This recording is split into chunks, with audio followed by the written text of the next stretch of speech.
ओम शांति। बाबा हम बच्चों को अंतिम समय प्रमाण हलचल को देखते हुए अनेक युक्तियां बताते, विघ्न व परिस्थितियों पर विजय प्राप्त करने के लिए अनेक इशारे देते।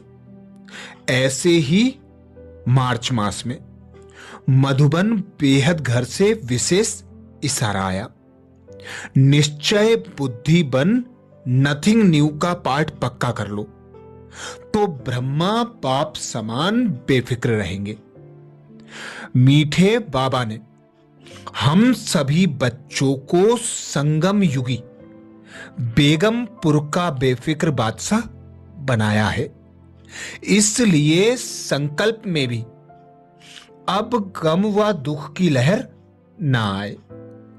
बेगमपुर के बादशाह अर्थात सर्व खुशियों के खजाने के मालिक। खुशियों का खजाना ब्राह्मणों का जन्मसिद्ध अधिकार है। पाना था सो पा लिया। इसी नशे और खुशी में सर्व प्राप्तियों के नशे में रहे अपने खुशनुमा मन वाणी और कर्म से सर्व आत्माओं को खुशी का दान देना, स्वयं को बाप समान दुख हरता सुख करता बेगमपुर का बादशाह बनाना है। सदा यही रूहानी फकुर रहे कि हम मास्टर सर्वशक्तिवान हैं। इस समय की सर्व प्राप्तियों का नशा खुशी सतयुग की बादशाही से पदम गुणा श्रेष्ठ है।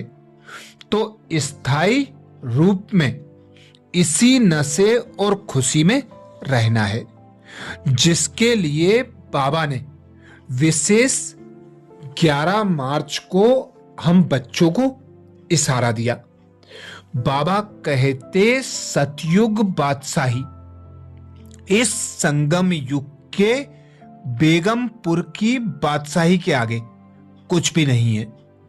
वर्तमान समय की प्राप्ति का नशा खुशी सतयुग की बादशाही से पदम गुणा श्रेष्ठ है।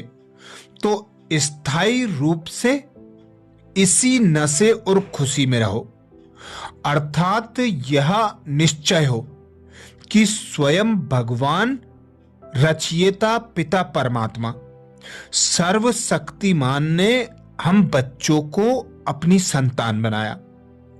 बाप टीचर सदगुरु बनकर हमें पालना दे रहे हैं।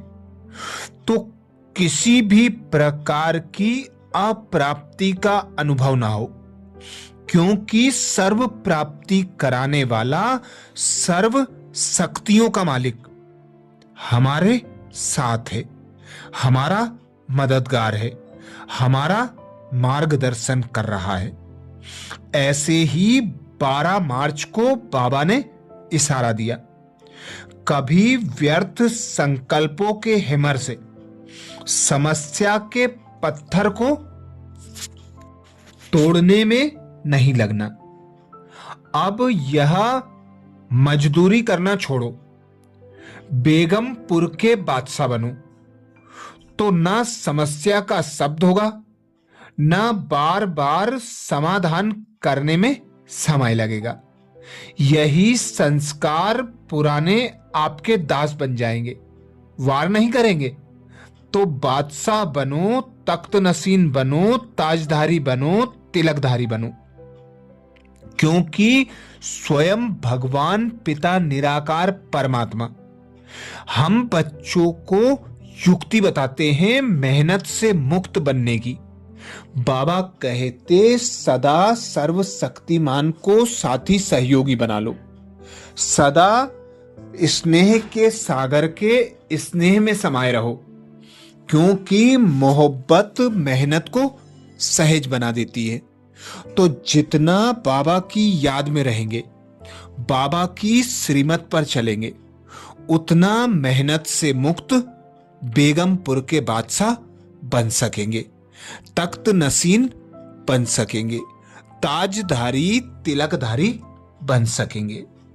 13 मार्च को बाबा ने इशारा दिया, संगम युगी ब्राह्मण सारे संसार के अधिकारी आत्माएं, अर्थात बेगमपुर के बादशाह। संगम युगी ब्राह्मण संसार के अधिकारी आत्माएं, अर्थात बेगमपुर के बादशाह। संकल्प में भी गम अर्थात दुख की लहर ना हो।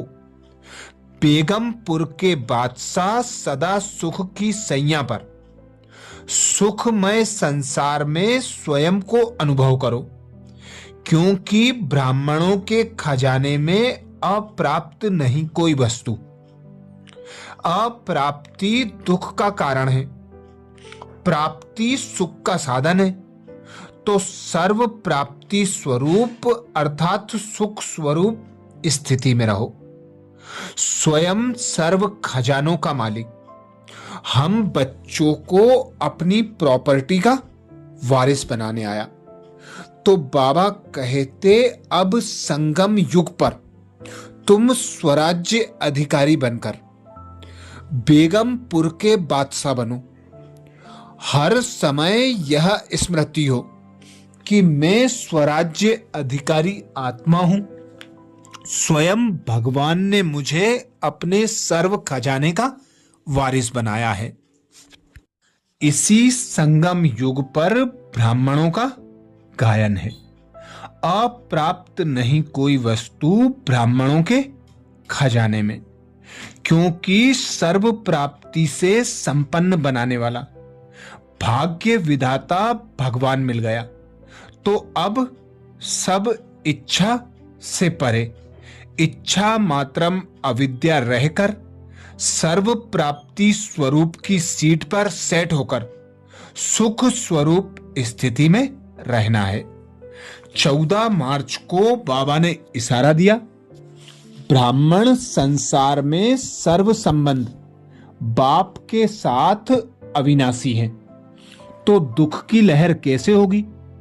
संपत्ति में भी सर्व खजाने, वह सर्व संपत्ति का श्रेष्ठ खजाना ज्ञान धन है, जिससे सर्व धन की प्राप्ति स्वतः ही हो जाती है।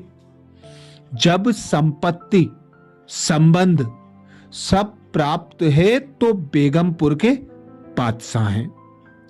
ज्ञान सागर हम बच्चों को अविनाशी ज्ञान धन से संपन्न बनाता। ज्ञान धन से स्थूल धन स्वतः और सहज आता ही है। इसीलिए बाबा कहते, अभी संगम युग पर तुम बच्चों को सर्व संबंधों से स्वयं भगवान पिता निराकार परमात्मा मिला और सर्व खजानों से संपन्न बना रहा है। तो अब बेगमपुर के बादशाह बनकर रहो। 15 मार्च को बाबा ने इशारा दिया, बाप दादा बच्चों के दुख की लहर की बातें सुनकर व देखकर सोचते हैं कि सुख के सागर के बच्चे बेगमपुर के बादशाह फिर भी दुख की लहर कहां से आई। ब्राह्मण आत्माएं जहां भी हों, दुख के वायुमंडल के बीच भी कमल समान है। दुख से न्यारे बेगमपुर के बादशाह हैं। उन्हें कोई भी दुख की लहर अपनी तरफ खींच नहीं सकती। बाबा ने हमें दुख की दुनिया रोरव नरक कलयुग से निकालकर संगम युग पर लाकर खड़ा कर दिया, जिसे ही बाबा कहते, संगम युग सतयुग की बादशाही से भी श्रेष्ठ है, क्योंकि अभी स्वयं भगवान तुम बच्चों के साथ है। अभी तुम बच्चों को प्राप्तियों का अनुभव भी होता है। सतयुग में अनुभूति नहीं होगी। तो अभी दुख की लहर न आए, उसके लिए जो भी प्राप्तियां होती हैं उन्हें यूज करो। बाबा के साथ और हाथ का अनुभव करो, तो दुख की लहर आ नहीं सकती। बेगमपुर के बादशाह न्यारे और प्यारे कमल फूल समान रह सकेंगे। 16 मार्च को बाबा ने इशारा दिया। मुरलीधर बाप की मुरली सुनकर अतीन्द्रिय सुख के झूले में झूलते हैं। उन्हें मुरली के साज से अविनाशी दुआ की दवा मिलती है। वे तंदुरुस्त, मंदुरुस्त, मस्ती में मस्त हो बेपरवाह बादशाह बन जाते हैं। वे स्वयं को बाप के सर्व खजानों के मालिक, स्वराज्य अधिकारी बेगमपुर का बादशाह अनुभव करते हैं। संगम युग पर ही बड़े ते बड़े बादशाहों की सभा लगती है। किसी भी युग में इतने बादशाहों की सभा नहीं होती। इसीलिए बाबा कहते सारे कल्प में संगम युग का ऐसा श्रेष्ठ समय है जब तुम बच्चे नर से नारायण बनते हो, नारी से लक्ष्मी बनते हो, गिरती कला से चढ़ती कला में जाते हो, पत्थर बुद्धि से पारस बुद्धि बनते हो, दुखी अशांत से सुखी और शांत स्वरूप स्थिति की अनुभूति करते हो। तो यह नशा रहे कि स्वयं भगवान मुझे मुरली के साज द्वारा अविनाशी दवा दे रहा है। मैं तंदुरुस्त, मंदुरुस्त, मस्ती में मस्त, बेफिक्र, बेपरवाह बादशाह हूं। 17 मार्च को बाबा ने इशारा दिया।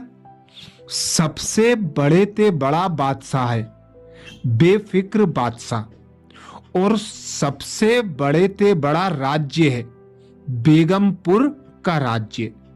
बेगमपुर के राज्य अधिकारी के आगे यह विश्व का राज्य भी कुछ नहीं है। यह बेगमपुर के राज्य का अधिकार अति श्रेष्ठ और सुखमय है ही बेगम। तो सदा इसी रूहानी नशे में रहो कि हम बेगमपुर के बादशाह हैं, नीचे नहीं आओ। बाबा ने हम बच्चों को दुख, अशांति और गम से न्यारा और प्यारा बनाने के लिए यह स्मृति पक्की करा दी कि तुम बच्चे देह नहीं हो, आत्मा हो। तुम आत्मा निराकारी दुनिया परम धाम की वासी हो। तो बाबा ने दुख अशांति से मुक्त रहने की सहज युक्ति बता दी। खुद को 5 तत्वों से उपराम अनुभव करो। देह तथा देह की दुनिया से न्यारा और कमल फूल समान प्यारा बना लो, तो कोई भी दुख, अशांति, गम और फिक्र आपके समीप नहीं आएगी। आप बेफिक्र बेगमपुर के बादशाह की सीट पर सेट हो जाएंगे। 18 मार्च को बाबा ने इशारा दिया। बेगमपुर का बादशाह अर्थात सर्व खुशियों के खजाने का मालिक। खुशियों का खजाना ब्राह्मणों का जन्मसिद्ध अधिकार है। इस अधिकार के कारण ही आज श्रेष्ठ आत्माओं के नाम और रूप का सत्कार होता है। ऐसे बेगमपुर के बादशाह जिन्हों का नाम लेने से ही अनेक आत्माओं के अल्प काल के लिए दुख दूर हो जाते हैं, जिनके चित्रों को देखते चरित्र का गायन करते हैं और दुखी आत्मा खुशी का अनुभव करने लगती है, ऐसे चैतन्य आप स्वयं बेगमपुर के बादशाह हो। इसीलिए बाबा कहते इस एक जन्म में तुम 84 जन्मों की कमाई करते हो। अपने सर्व खजाने ऐसे भरपूर कर लेते हो कि कलयुग और द्वापर युग में भी जड़ चित्रों द्वारा भक्तों की दुखी आत्माओं की इच्छा मनोकामनाएं पूर्ण करते हो। तो अभी आप चैतन्य बेगमपुर के बादशाह हो। इस नशे और खुशी में रहकर, बाबा को साथी सहयोगी बनाकर, बाबा की याद में रहकर सर्व खजानों से संपन्न बनूं। 19 मार्च को बाबा ने इशारा दिया। बाप दादा ने टाइटल ही दिया है, बेफिक्र बादशाह, बेगमपुर के बादशाह। तो जब भी कोई ऐसी बात आवे तो आप बेगमपुर में चले जाना। जहां ईश्वरीय फकूर है वहां फिकर हो नहीं सकता। बेफिक्र बादशाह बेगमपुर के बादशाह बन जाते हैं तो आप सभी ईश्वरीय संपन्नता के खजाने वाले बेफिक्र बादशाह हो। क्या होगा, कैसे होगा, इसका भी फिक्र नहीं। त्रिकालदर्शी स्थिति में स्थित रहने वाले जानते ही हैं जो हो रहा है वह सब अच्छा, और जो होने वाला है वह और अच्छा। तो बाबा ने हम बच्चों को अभी संगम पर सृष्टि के आदि मध्य अंत की नॉलेज दी। बाबा ने स्मृति पक्की करा दी कि तुम कल्प कल्प की विजयी रत्न आत्माएं हो। ड्रामा में जो भी सीन आते हैं, जो भी परिस्थितियां आती हैं, वे एक खेल है। बनी बनाई बन रही। नथिंग न्यू का पाठ पक्का कर, निश्चय और नशे में रहकर बेफिक्र बेगमपुर के बादशाह की सीट पर सेट रहो। 20 मार्च को बाबा ने इशारा दिया। गम और बेगम की अभी नॉलेज है। इसके होते हुए उस स्थिति में सदा निवास करते, इसलिए बेगमपुर का बादशाह कहां जाता है? बाबा कहते गम और बेगम की अभी नॉलेज है। इसके होते हुए उस स्थिति में सदा निवास करते, इसलिए बेगमपुर का बादशाह कहा जाता है। भल बेगर हो, लेकिन बेगर होते भी बेगमपुर के बादशाह हो। बादशाह अथवा राजे लोगों में ऑटोमेटिकली शक्ति रहती है राज्य चलाने की, लेकिन उस ऑटोमेटिकली शक्ति को अगर सही रीति काम में नहीं लगाते, कहीं ना कहीं उल्टे कार्य में फंस जाते हैं तो राजाई की शक्ति खो लेते हैं और राज्य पद गवा देते हैं। इसीलिए बाबा कहते स्वराज्य अधिकारी की सीट पर सेट रहकर अपनी कर्मेंद्रियां और सूक्ष्म शक्तियों के राजा बनो। ऐसे ही बाबा के जो खजाने प्राप्त होते हैं, उन खजानों का यूज करने में स्वयं को बादशाह की सीट पर सेट रखो। कभी भी सीट से नहीं उतरो। बाबा ने अनेक स्वमान दिए हैं। दिन भर में किसी भी स्वमान की सीट पर सेट रहो तो हर शक्ति, हर खजाना, हर परिस्थिति में काम आएगा। स्वतः ही आपकी सेवा के लिए हाजिर हो जाएगा।